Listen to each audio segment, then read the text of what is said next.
Здравствуйте, меня зовут Айджахан, я владелец контент-студии, также занимаюсь мобильными фото и видеосъемками. Какой у вас бизнес? Расскажите подробнее. У меня есть контент-студия, мы позиционируемся именно для снятия контента.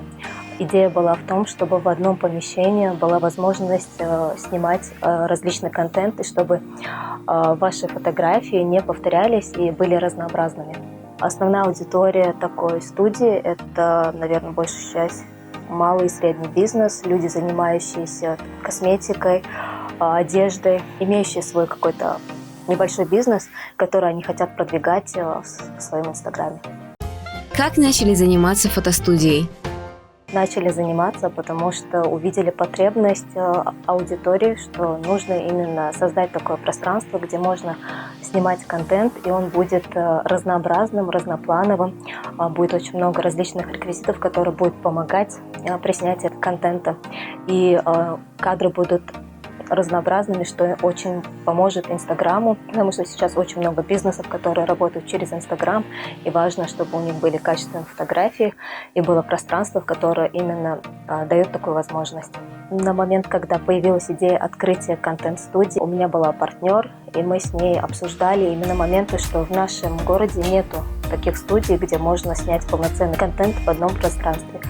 И мы начали очень, так как мы девушки, эмоционально очень действовать и писать наш бизнес-план в блокнотике. Потом это все показывали нашим мужьям. У меня мой муж тоже бизнесмен, предприниматель, и он это оценил как чуть-чуть смешно ему было, потому что никакой особой подготовки, презентации у нас не было. И мы начали именно действовать от такого большого желания быть кому-то полезным, принести пользу. Мы начинали вдвоем, и, конечно же, многие наши сложности, трудности мы вместе преодолевали. Но, к сожалению, в конце года, в декабре месяце, наше партнерство разъединилось, так сказать. Я осталась одна, и сейчас я вот именно продвигаю наш бизнес одна. А вы сами фотографируете или снимаете видео? Я снимаю на телефон, также снимаю видео на телефон и занимаюсь именно мобильной фотосессией и видеосъемкой. С какими трудностями вы столкнулись? Трудности были разные на нашем пути, потому что когда мы открывали контент-студию, мы не подозревали, что мы заходим в бизнес фотостудии. Когда мы зашли туда, было, конечно же, много недопониманий, незнаний, именно того, как можно позиционировать себя на рынке, потому что многие наши клиенты не понимали смысл такой студии, да, потому что это было 40 квадратов, и в ней было расположено 6 локаций. Не каждый понимал, почему именно так, потому что все привыкли к большим студиям, большим пространствам. Небольшие сложности были на пути. Мы потерпели очень неприятное событие, когда были январские у нас события в городе.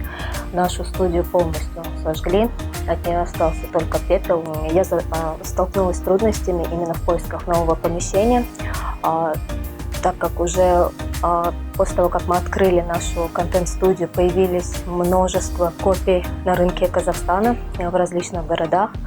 Вначале, конечно же, мы это очень болезненно воспринимали, но сейчас, если есть такой спрос, и будет такая же потребность. Но мы решили сейчас все менять, будут новые локации, потому что мы хотим дать рынку что-то новое, что-то, что уже не будет повторяться. А так очень много сейчас появилось наших копий, даже в городе Алматы и в других маленьких городах. Есть ли поддержка МСБ от государства? Когда произошли январские события, я мысленно уже подготавливалась, что от студии, возможно, ничего не осталось, так как эта студия находилась именно в эпицентре всех событий на площади Республики. Мы были тогда отключены от связи, но все равно я где-то уже в глубине души понимала, что, возможно, ничего не осталось, потому что разные источники были, кто там живет в этом районе. И когда уже интернет нам подключили, я увидела пламя в нашем окне. Конечно же, это было неприятно. И на тот момент государство сразу оповестило всех, что они будут помогать малому и среднему бизнесу в восстановлении. Процесс был, конечно, немного долгим. Мы собирали очень много бумажек, но в целом в течение 2 месяцев, грубо говоря, нам полностью восстановили всю сумму, которую мы оговорили, и мы получили полную компенсацию. На каких площадках продвигаете компанию?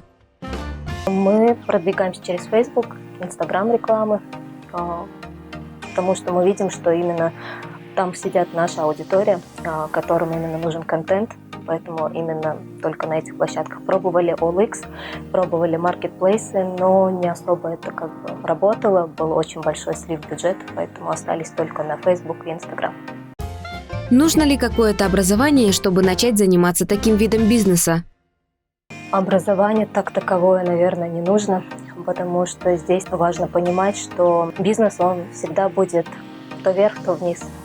Будут и трудности, будут и сложности. Никогда не будет так, что мы только идем вверх, да, и получаем только прибыль.